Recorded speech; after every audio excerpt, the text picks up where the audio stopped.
30 times.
Two times more.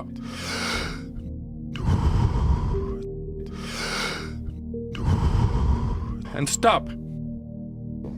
Well, a habit is a redundant set of automatic, unconscious thoughts, behaviors, and emotions that's acquired through repetition. A habit is when you've done something so many times that your body now knows how to do it better than your mind. So if you think about it, people wake up in the morning, they begin to think about their problems. Those problems are circuits of memories in the brain. Each one of those memories are connected to people and things at certain times and places. And if the brain is a record of the past, the moment they start their day, they're already thinking in the past. Each one of those memories has an emotion. Emotions are the end product of past experiences. So the moment they recall those memories of their problems, they all of a sudden feel unhappy, they feel sad, they feel pain. Now, how you think and how you feel creates your state of being. So the person's entire state of being when they start their day is in the past. So what does that mean? The familiar past will sooner or later be predictable future. So if you believe that your thoughts have something to do with your destiny, and you can't think greater than how you feel, or feelings have become the means of thinking, by very definition of emotions, you're thinking in the past. And for the most part, you're going to keep creating the same life.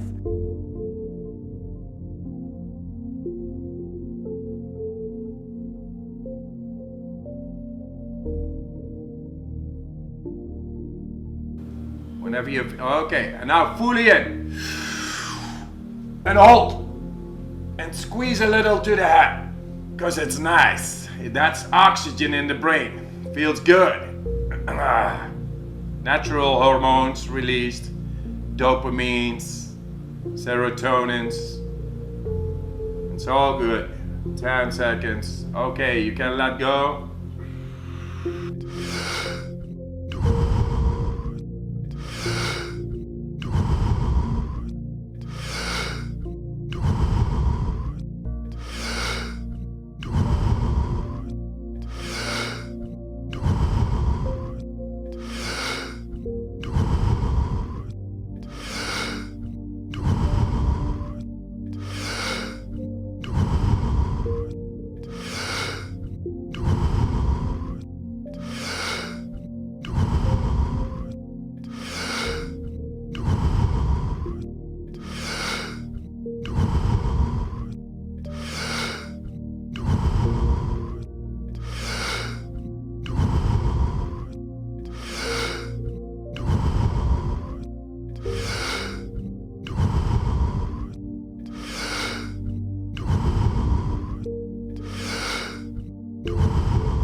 2 times more.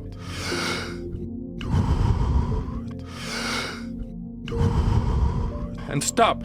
So then people grab their cell phone, they check their WhatsApp, they check their text, they check their emails, they check Facebook, they take a picture of their feet, they post it on Facebook, they tweet something, they do Instagram, they check the news, and now they feel really connected to everything that's known in their life. And then they go through a series of routine behaviors.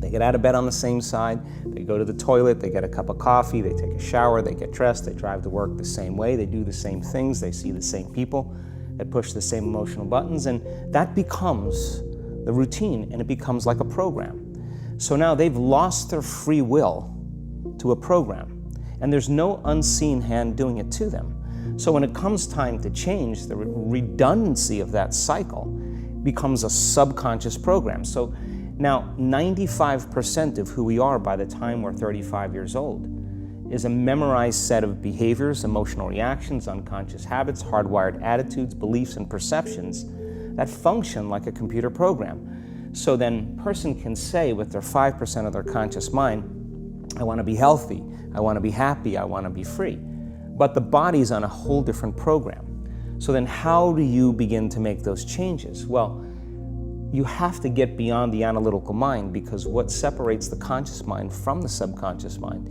is the analytical mind. And that's where meditation comes in, because you can teach people through practice how to change their brainwaves, slow them down. And when they do that properly, they do enter the operating system where they can begin to make some really important changes.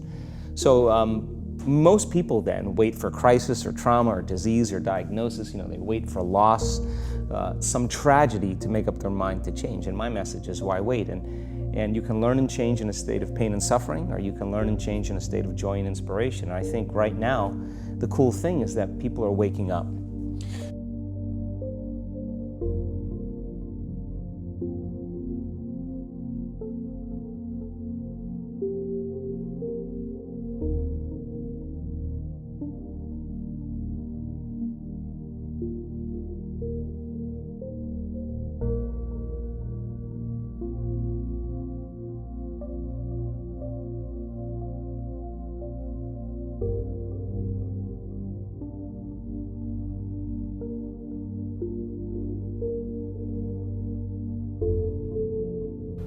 Whenever you, okay, and now fully in. And hold. And squeeze a little to the head, because it's nice. That's oxygen in the brain. Feels good. Natural hormones released. Dopamines, serotonins. It's all good. 10 seconds. Okay, you can let go.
2 times more.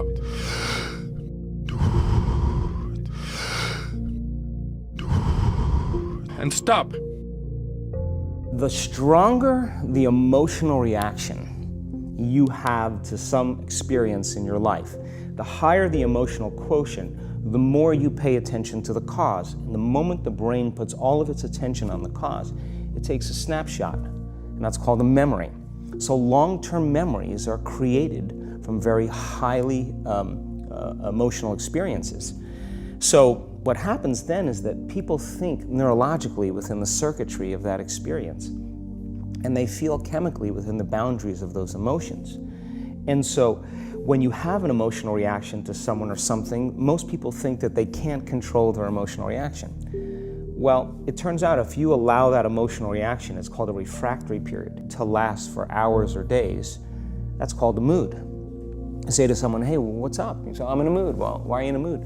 Well, I had this thing happen to me 5 days ago, and I'm having one long emotional reaction. If you keep that same emotional reaction going on for weeks or months, that's called temperament. Why is he so bitter? I don't know, let's ask him. Why is he so bitter? Why are you bitter? Well, I had this thing happen to me 9 months ago. And if you keep that same emotional reaction going on for years on end, that's called a personality trait. And so learning how to shorten your refractory period of emotional reactions is really where the work starts.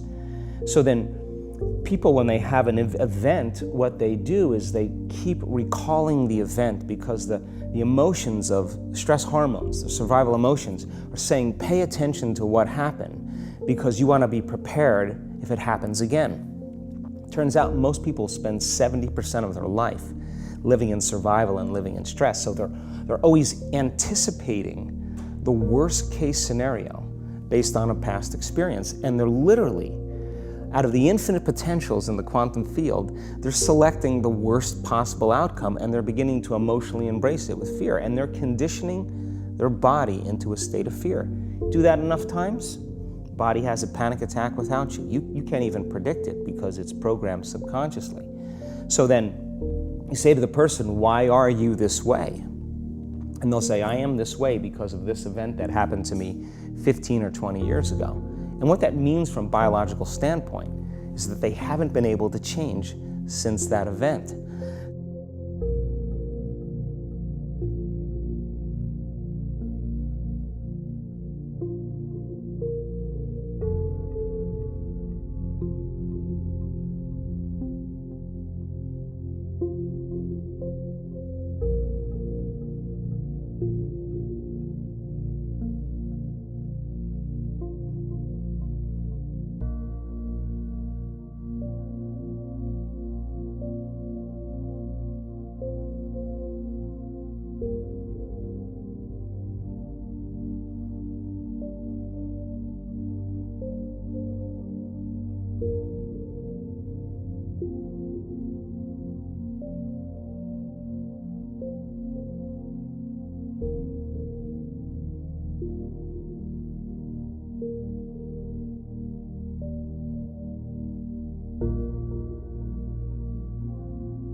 Whenever you, okay, and now fully in. And hold. And squeeze a little to the head. Because it's nice. That's oxygen in the brain. Feels good. Natural hormones released. Dopamines. Serotonins. It's all good. 10 seconds. Okay, you can let go.